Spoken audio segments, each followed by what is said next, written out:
Bueno, Javier Milei está en viaje a Estados Unidos, va a ir a Miami, va a hablar en un foro empresario en el que ya estuvo Messi. En realidad son empresarios, figuras del mundo del deporte, es como una mezcla políticos. Ya estuvo Messi, ya estuvo Donald Trump, donde, bueno, se esperaba el impacto del resultado de las elecciones en las que, entre otras cuestiones, ganó un candidato socialista, demócrata, de izquierda, la alcaldía de Nueva York, Mamdani de apellido, y Trump está espantado porque, entre otras cuestiones, además Mamdani dijo que no va a dejar actuar el ICE, es la brigada antimigrantes que está generando pánico entre la población migrante en Estados Unidos por, además, la violencia con la que arresta y lleva adelante operativos en la calle. En ese contexto, Donald Trump dijo lo siguiente ayer. In his nomination speech said he will defy ICE. Esta es la pregunta del periodista que le hice cuando estaba hablando de uno de los discursos de Mamdani. Dijo que él va a desafiar a ICE, que es esta brigada antiinmigrantes, que no los va a dejar actuar en Nueva York. Will not allow ICE to arrest criminal aliens in New York City. Your message to communist Zoran Mamdani. ¿Cuál es su mensaje? El periodista está bastante decidido. Le dice, ¿cuál es su mensaje al comunista Mamdani? Contesta Trump. Look, we don't need a communist in this country. No necesitamos un comunista en este país. Carefully on behalf of the nation. We send him money, we send him all the things Lo vamos that a he estar needs to observando run con a mucho government. cuidado. Nosotros le mandamos And by the fondos, way, plata. they get about 3 times what you get, Ron. We're going to be watching that very carefully, and a lot of people are saying he's here illegally. He's, we're going to look at everything, and ideally. He's going to turn out to be much less than a communist, but right now he's a communist. That's not a socialist. Ahora mismo es un comunista. Con un poco de suerte, con el tiempo va a demostrar ser un poquito no tan comunista, pero bueno, y además hay que ver cómo llegó hasta acá. Bien, eso decía Trump y después le preguntaron dijo Trump que muchos de los neoyorquinos que le tienen miedo al comunismo de Mamdani se van a ir a vivir a el estado de Florida, concretamente a Miami. Él hizo un poco ese derrotero, él viene del mundo de los negocios inmobiliarios en Nueva York, la Trump Tower, todo, pero hoy tiene su mansión en Mar-a-Lago, Trump. Sí, pero más que al comunismo me parece que le tienen miedo a la suba de los impuestos. Digo, Claro. Vienen subiendo los impuestos a Nueva York, viene bajando los impuestos Florida, entonces están haciendo ese salto, me parece, Sí, ¿no? Sí, además es curioso porque él dijo, ya pasó que los cubanos exiliados del régimen de Fidel Castro en su momento, bueno, de hecho Peter Lamelas, el nuevo embajador acá, es hijo de una familia migrada de Cuba en la época de la Revolución Cubana, y dice, y también los que escaparon del régimen venezolano ya están en Miami, dice Trump. Pero a eso le cerró los programas, por ejemplo, a los venezolanos les cortó el programa migratorio Donald Trump. Bueno, cuestión es que va a estar hoy ahí Javier Milei, está ahora mismo en vuelo, habla a la tarde en Florida, en Miami. Lo que está claro tampoco es que no se cruza ni con Messi ni con Trump, porque los dos estuvieron ayer. Ayer, ahora en un ratito vamos a escuchar el paso de Messi. Mientras tanto hay otra controversia acá bastante fuerte que tiene que ver con las inundaciones. Hay 5 millones de hectáreas bajo agua, llovió extraordinariamente, pero la discusión es qué habría pasado si estuviese lista una obra que se paró y que tenía que ver con el dragado de la cuenca del Salado. Por un lado, Patricia Bullrich dijo que es Nación la que está actuando y responsabilizó a la provincia de Buenos Aires.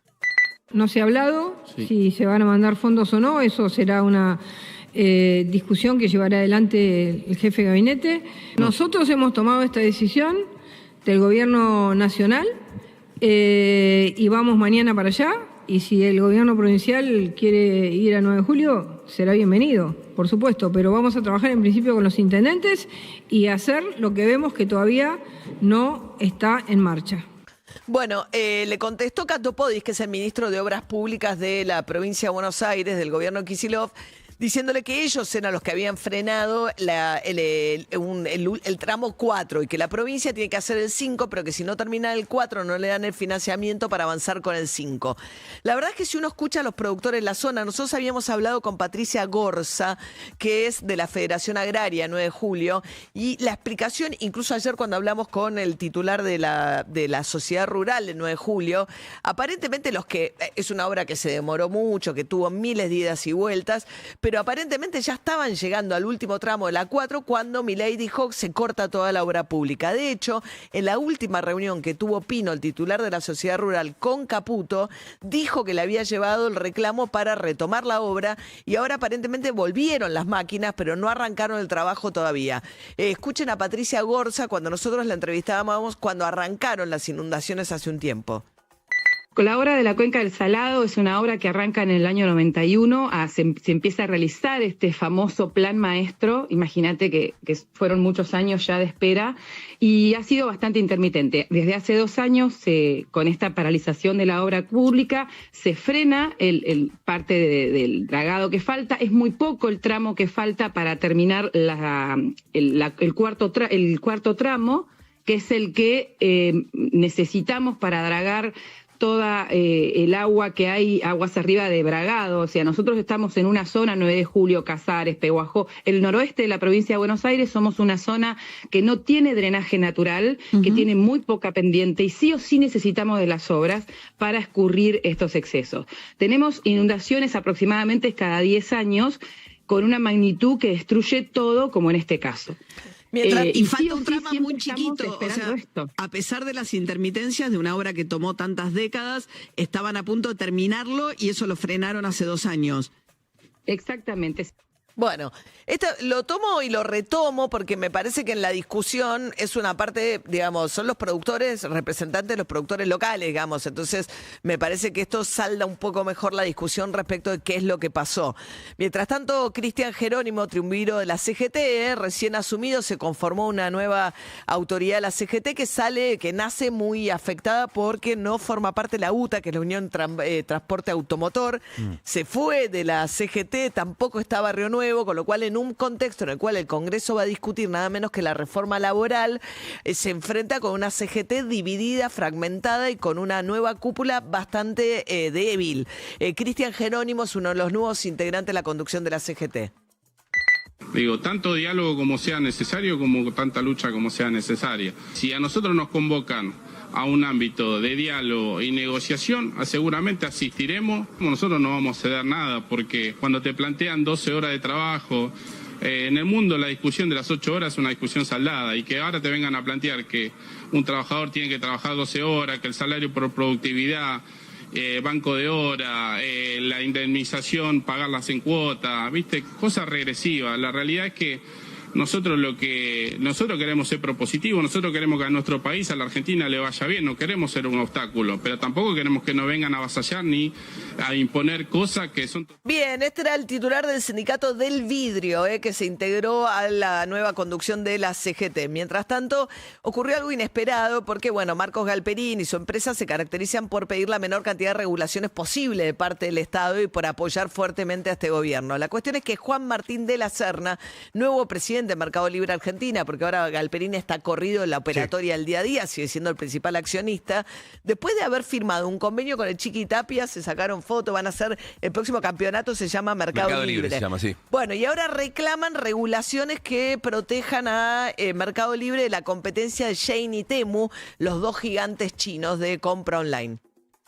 Lo que nos parece importante es que diferenciar, digamos, ¿no? Generalmente estas empresas asiáticas venden productos de baja calidad, hay algunas que venden algo de ropa donde Mercado Libre no es demasiado fuerte, pero también creo que es importante que los países regulen de alguna manera, porque el 90% del volumen de Mercado Libre en cualquiera de los países lo hacen comercios, pymes o vendedores locales.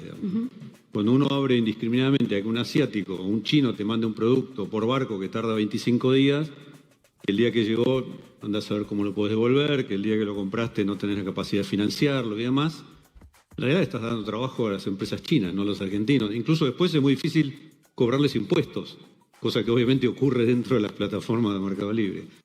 Bien, es curioso, ¿no? Es interesante, hablando de apertura indiscriminada, de pedir regulaciones. Después él menciona las regulaciones que existen, por ejemplo, en Brasil y en México, que es donde opera también Mercado Libre.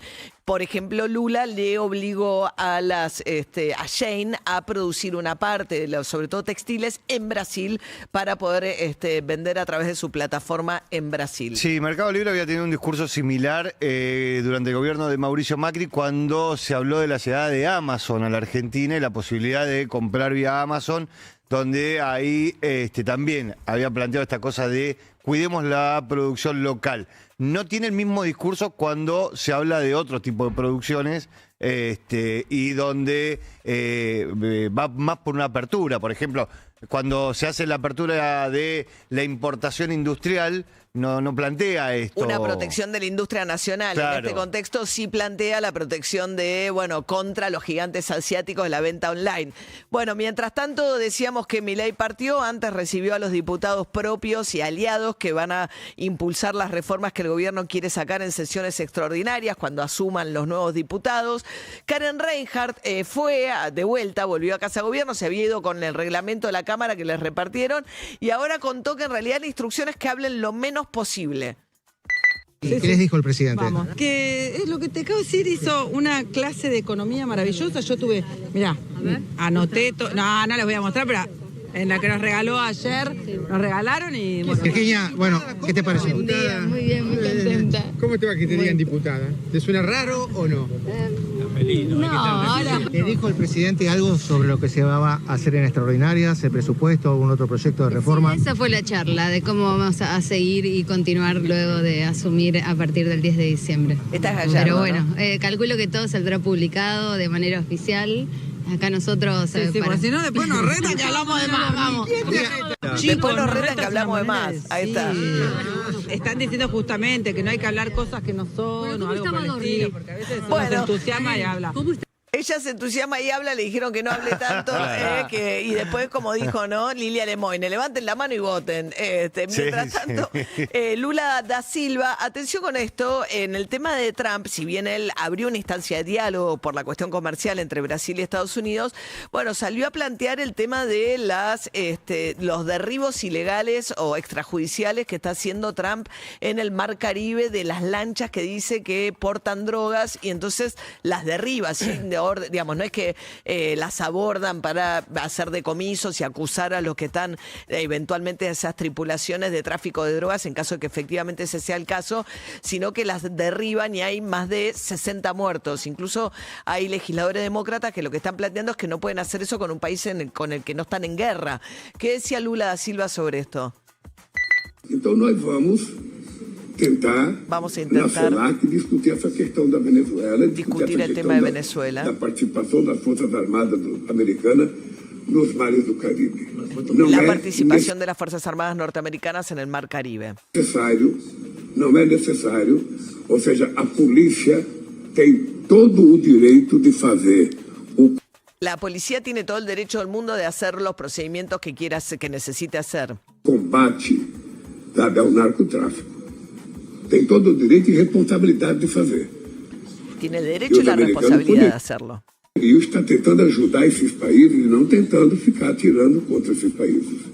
Pero la verdad es que uno tiene que ayudarlos, no andar tirando en contra de esos países. Bueno, y otra cosa más internacional, Claudia Sheinbaum, la presidenta de México, habló de la situación en la cual ella caminaba por el centro de México y alguien aparentemente alcoholizado, pero un hombre la toqueteó públicamente, o sea, primero se acercó como a besarle en el cuello y después le tocó un pecho, una situación muy violenta para ella en la vía pública.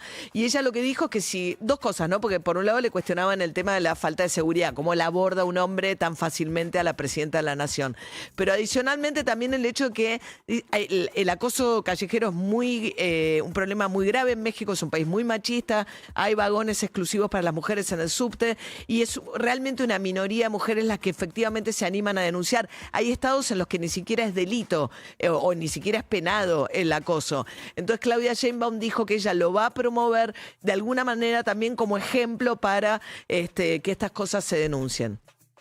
Decidí levantar denuncia porque esto es algo que viví como mujer, pero lo vivimos las mujeres en nuestro país. Lo he vivido antes, cuando no era presidenta, que es un delito en la Ciudad de México. No en todos los estados de la República es un delito penal. Si esto le hacen a la presidenta, pues ¿qué va a pasar con todas las jóvenes mujeres en nuestro país? Entonces es en la Fiscalía General de Justicia de la Ciudad de México porque es un delito del fuero común. Presenté denuncia.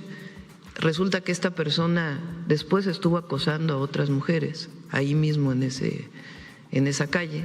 Entonces está detenido esta persona. 7:17 de la mañana. The White Stripes, Seven Nation Army. Fresca la mañana para esta época del año. Tenemos 12 grados 8.